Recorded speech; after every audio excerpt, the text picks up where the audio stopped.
Baik, pada presentasi kali ini kami akan menjelaskan terkait daily scrum terakhir ini juga pada produk backlog untuk UAS. Jadi yang pertama-tama kita tuh udah memperbaiki use case yang sebelumnya masih banyak yang salah. Jadi di sini tuh kalau teman-teman lihat use case-nya itu udah disesuaikan dengan apa yang kita buat. Jadi di sini tuh ada use case buat jadwal, kelola data, sign up, login, sama kelola daftar hadir. Nah, di antara-antara ini tuh ada include sama ada yang keterangan info. Jadi untuk kelola data itu infonya itu bisa CRUD buat data dosen, prodi, semester, pokoknya tabel master semua bisa dikelola di sini. Kemudian untuk buat jadwal di sini tuh kita pasti perlu nge-enroll si dosennya. Kemudian kalau untuk dosen baru dia perlu sign up, sedangkan kalau untuk dosen lama dan admin dia bisa langsung login dan dia juga bisa mengelola daftar hadir. Nah, untuk use case di sini, ini tuh berhubungan langsung dengan activity diagram yang ada pada gambar di sini. Jadi, untuk setiap use case, dia itu punya masing-masing satu activity diagram. Yang pertama, ini di sini ada activity diagram buat sign up. Jadi, kalau misalkan dosennya itu belum mendaftar, jadi kan belum ada di database, maka kita harus pertama-tama itu nge-input NIK, email, nama, password, juga informasi si dosennya. Nanti di sini itu kalau misalkan ternyata NIK-nya udah terdaftar, berarti dia nggak bisa pakai NIK yang dia masukin pertama kali di sini untuk sign up. Nah, ketika NIK-nya belum terdaftar, maka data tersebut itu valid dan langsung bisa login. Kemudian untuk use case login, kita itu pertama-tama perlu informasi dari dosennya, apakah dosennya itu dosen lama atau dosen baru. Ketika ia dosen baru, maka dia perlu melakukan tas namanya sign up. Jadi sign up itu berhubungan lagi ke sini. Kemudian kalau misalkan dia bukan dosen baru, berarti dia bisa langsung login dan ketika sudah login dia bisa langsung melihat dashboard. Kemudian selanjutnya ada activity diagram untuk kelola data. Nah, di sini tuh sebelum kelola data tuh berarti kita harus dapetin dulu informasi dari si adminnya. Kemudian dia login dan bisa melihat apa aja yang ingin dilihat. Di sini tuh sebenarnya data tabel master apa aja yang pengen kita lihat. Misalkan kita pengen lihat prodi, dosen, atau semester. Kemudian apakah ada yang perlu diubah? Kalau misalkan kita ubah, maka kita akan mengikuti task change data, kemudian di sini apa yang diubah, apakah data tabel dari prodi, dosen, atau semester. Kemudian udah gitu selesai. Nah, di sini yang selanjutnya ada activity diagram untuk buat jadwal. Jadi untuk buat jadwal itu pertama-tama kita sama perlu informasi dari adminnya, kita request dulu, kemudian kita login, udah gitu kita lihat jadwalnya, terus kita bakal input jadwalnya. Nah, untuk input jadwal itu kita perlu dosen siapa yang mengajar di jadwal itu. Makanya di sini kita harus enroll si dosennya, kemudian selesai.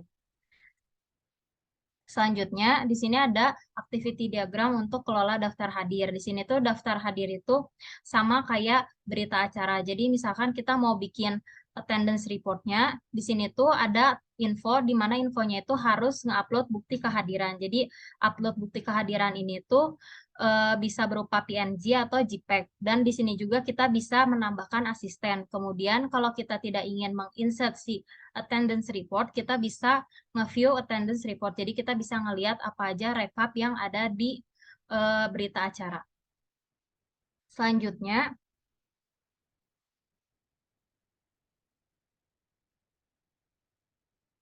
untuk daily scrum yang terakhir itu kita juga ngebuat si template-nya itu udah ada keterangan infonya. Jadi di sini tuh kalau sebelumnya kan kita cuma ada logo aja. Logo ini kan nggak terlalu jelas untuk apa. Nah, di sini tuh kita udah tambahin tulisan download template. Jadi untuk nge-import file-file CSV kita perlu template dan template-nya itu bisa di-download di bagian ini yang ada tulisan download template. Untuk semuanya sudah ditambahkan. Jadi bisa langsung di-download aja.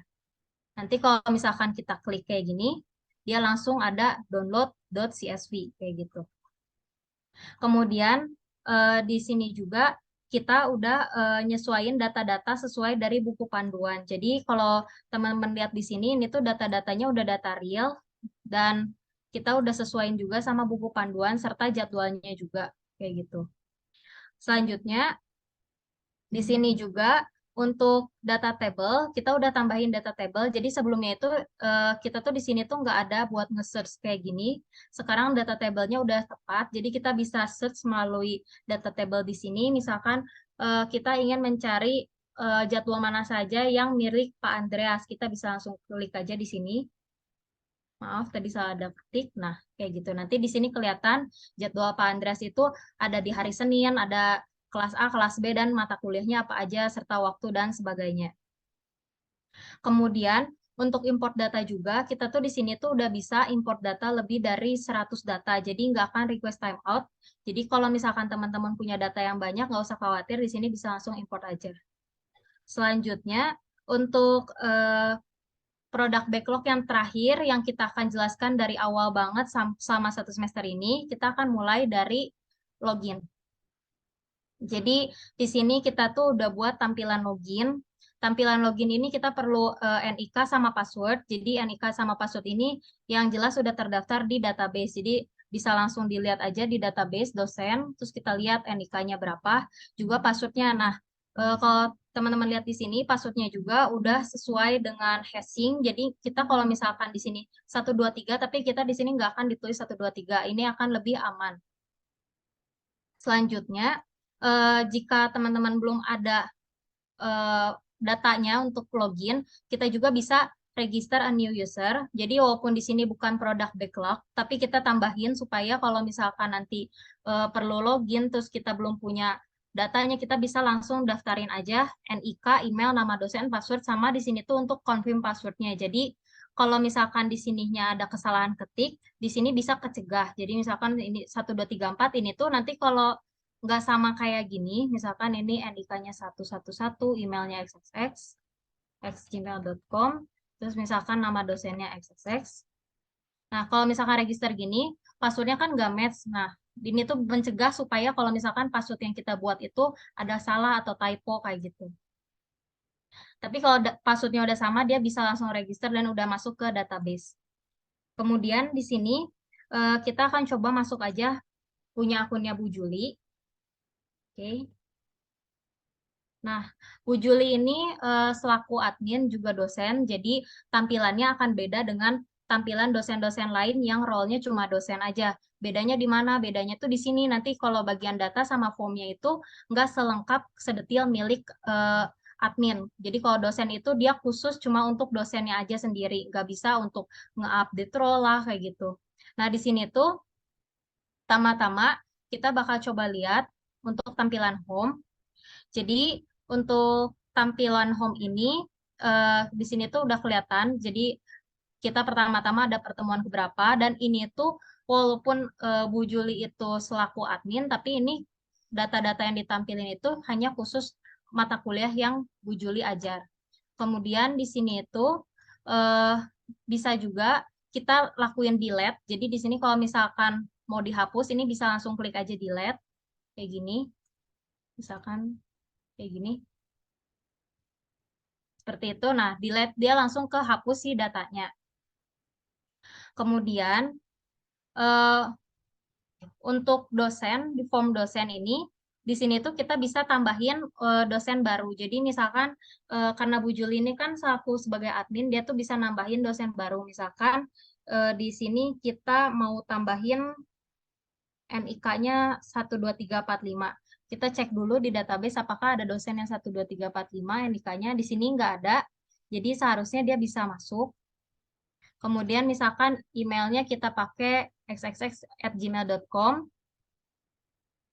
Di sini bisa pilih role, mau admin atau mau dosen. Nah, di sini itu untuk role-nya kita udah pakai library select 2. Jadi untuk role-nya itu dia bisa, semua select option itu kita bisa cari melalui type user typing. Jadi misalkan kita mau tulis admin gini udah bisa kayak gitu.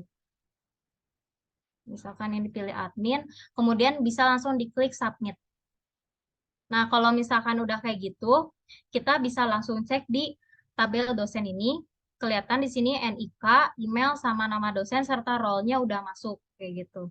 Nah, untuk di sini tuh, kita bisa ngeedit, juga bisa ngedelete si data-datanya, asalkan data-data di sini tuh nggak lagi terdaftar di jadwal. Karena kalau misalkan di sini kita hapus, dia kan bersentuhan langsung dengan jadwal, jadi dia nggak boleh bisa langsung dihapus kayak gitu. Jadi kalau misalkan di sini kan dosen ini belum ada di jadwal, berarti kita bisa edit dan bisa delete kayak gitu. Misalkan kita edit namanya jadi Udin gitu ya.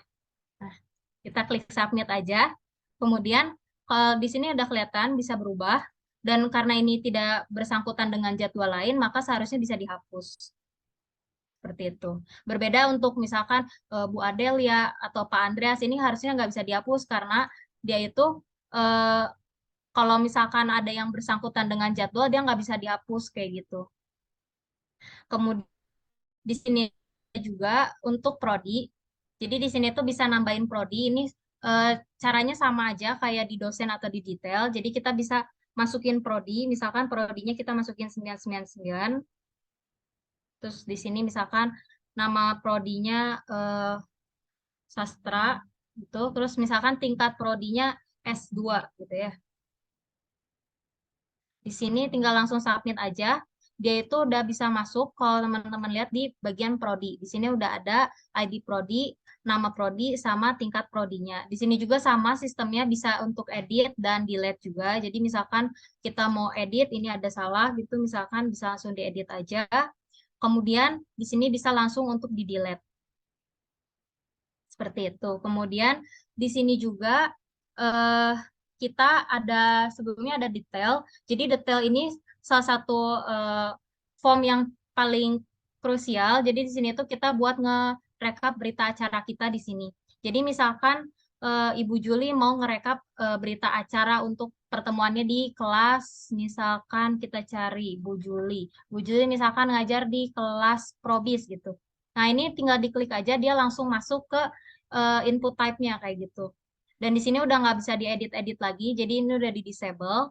Kemudian untuk pertemuannya kita bisa pilih, misalkan kita pilih pertemuan terakhir, pertemuan 12, terus misalkan tanggalnya 12, bulan 12 tahun 2000, terus waktu mulai, kemudian di sini juga ada jumlah mahasiswa, misalkan jumlah mahasiswanya 30, materinya misalkan proses bisnis gitu, terus catatan materi proses bisnis.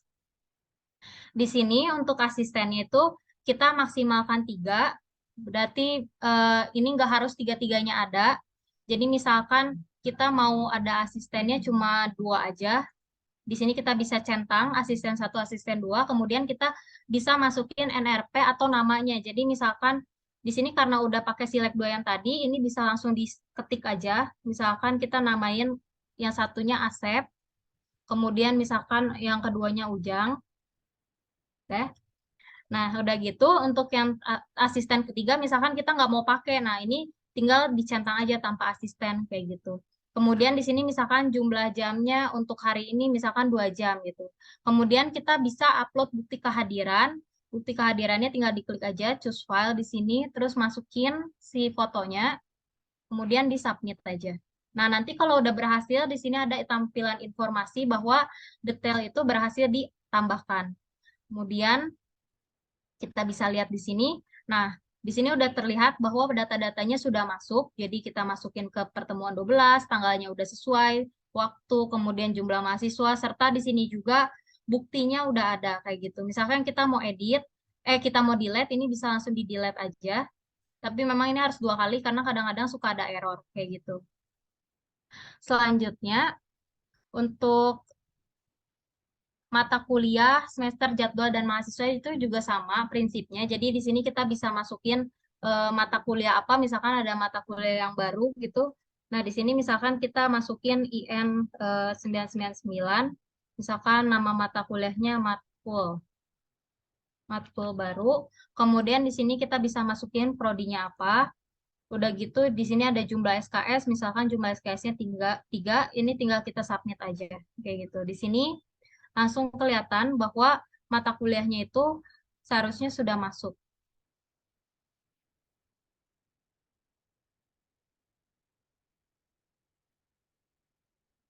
Nah, kayak gini. Jadi di sini tuh udah masuk nama mata kuliah, prodi sama jumlah SKS-nya. Kemudian di sini kita bisa edit juga. Kita tinggal edit. Kemudian di sini misalkan kita cari lagi, ini udah keubah jadi matkul lama, kemudian di sini juga bisa di-delete kayak gitu. Kemudian untuk semester prinsipnya juga sama, cuma kalau semester kita tinggal masukin aja tahun semesternya aja. Misalkan semesternya semester apa, semester bebas gitu ya. Di sini tinggal di submit aja kayak gitu. Nanti di sini udah langsung masuk ada semester baru. Untuk ID-nya dia auto increment jadi langsung ditambahin kayak gitu. Selanjutnya eh, di sini juga ada form buat jadwal sama mahasiswa. Jadi untuk jadwal juga tipe prinsipnya sama, kita tinggal masukin aja. Misalkan kita masukin kelas A, harinya misalkan hari Minggu gitu ya. Terus di sini misalkan jam 12 matkulnya misalkan ini, terus misalkan dosen kita masukin semesternya. Begitu kita masukin ruangan, kita masukin tipenya. Tipenya itu ada dua, mau teori atau praktikum. Misalkan di sini kita masukin teori, kita submit aja. Nah, seharusnya di sini sudah muncul.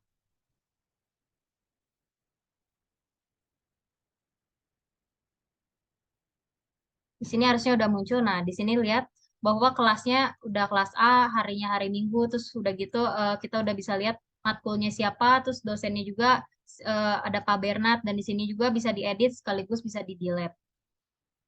Selanjutnya di sini ada mahasiswa. Jadi mahasiswa ini kita tinggal masukin sama NRP sama nama mahasiswanya. Cuman di sini NRP-nya juga sama, nggak boleh sama sama apa yang udah ada di database. Jadi misalkan untuk mahasiswa kita masukin 1, 2, 3, 4, 5, 6, 7 gitu ya.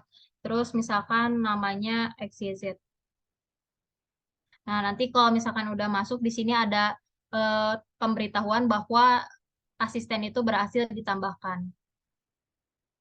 Di sini udah bisa diedit atau di-delete juga. Jadi kalau misalkan kita mau edit, tinggal edit aja. Di sini udah berubah. Kemudian kalau misalkan kita ingin delete, kita tinggal klik delete aja.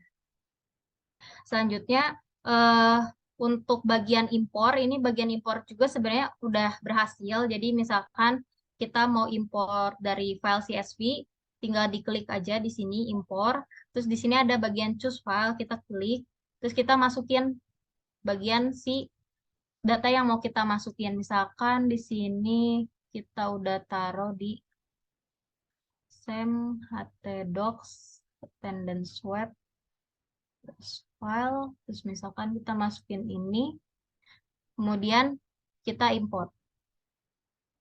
Nah, dua data yang tadi itu namanya Raina dan Jini, terus NIK-nya juga sengaja dibedain supaya bisa kelihatan bahwa data tersebut berhasil dimasukkan, dan ini sama persis bisa diedit ataupun di-delete.